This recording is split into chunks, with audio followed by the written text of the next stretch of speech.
how is Deontay looking in camp right now, and how long have you guys been in camp currently right now? We started camp October the 1st, and so we've been in camp, for a couple of weeks now, and it's going good. We've already had our first group of sparring partners in, and so we've already got some sparring work, and right now everything's looking good. We're right on schedule, and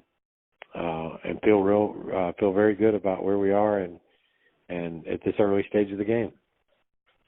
Now, I know one of the things in the past, in previous fights, they've always talked about Deontay's well-being, his size. I know he came in a lot bigger in his last fight.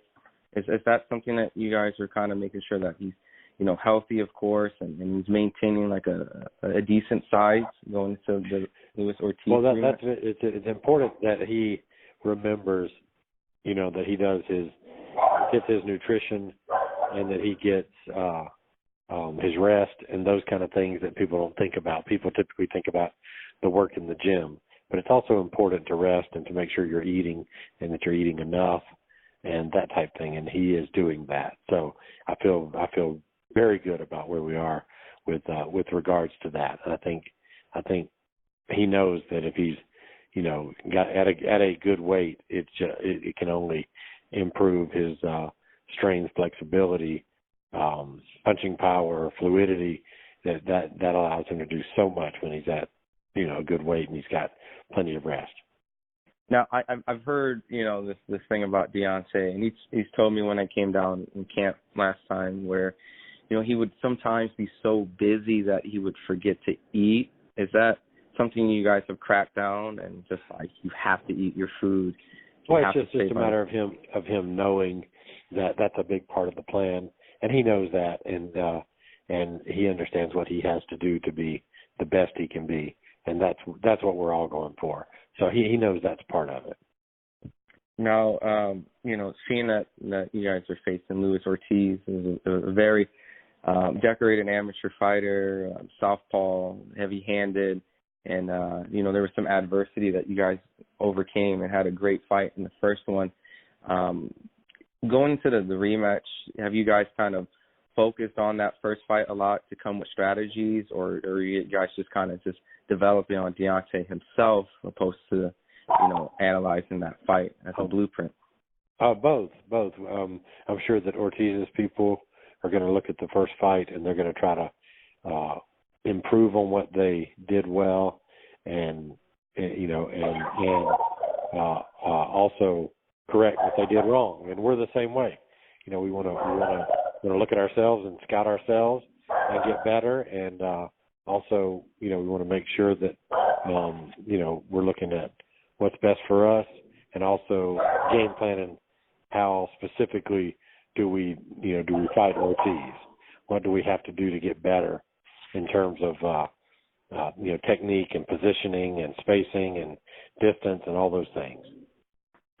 Now, with Ortiz being a little bit older, there's obviously a lot of non-believers, and there's a narrative to kind of say he's older this time than that fighter. I mean, the fighter that you guys faced then. So this should maybe be more in your favor. Do you feel that's the case, or do you feel it's equally as dangerous as before because of his skill set and him having that?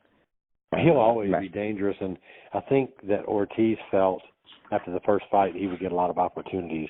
A lot of people would fight him that had been avoiding him, but in truth, the exact opposite happened. They avoided him even more. All the guys at the top, none of them wanted any part of Luis Ortiz before or after the Wilder fight.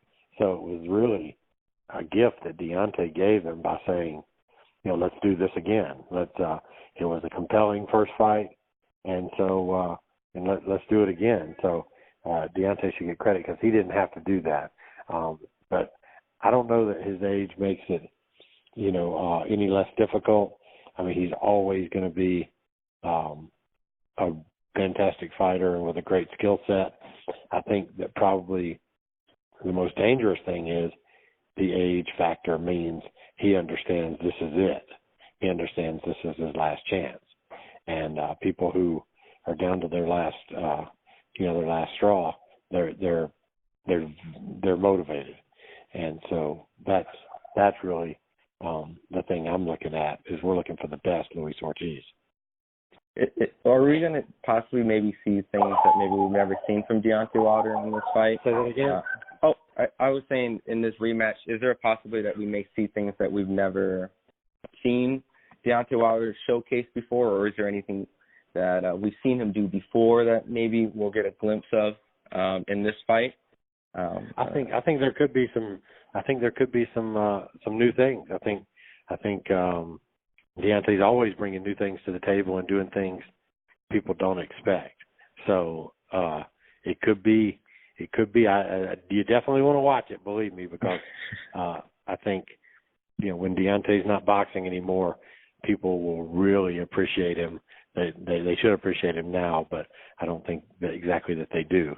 But I think that you should definitely watch this fight because anything can happen at any time, and you got two very good boxers in there, both of which can punch. So I think it's compelling all the way, and Deontay may bring something out that people haven't seen. And is the ultimate goal to get the knockout quicker than the first fight, and a more dramatic fashion or a more devastating knockout, I would say? Well, to me, it's just about defending the title and moving forward. That's what I think is the important thing.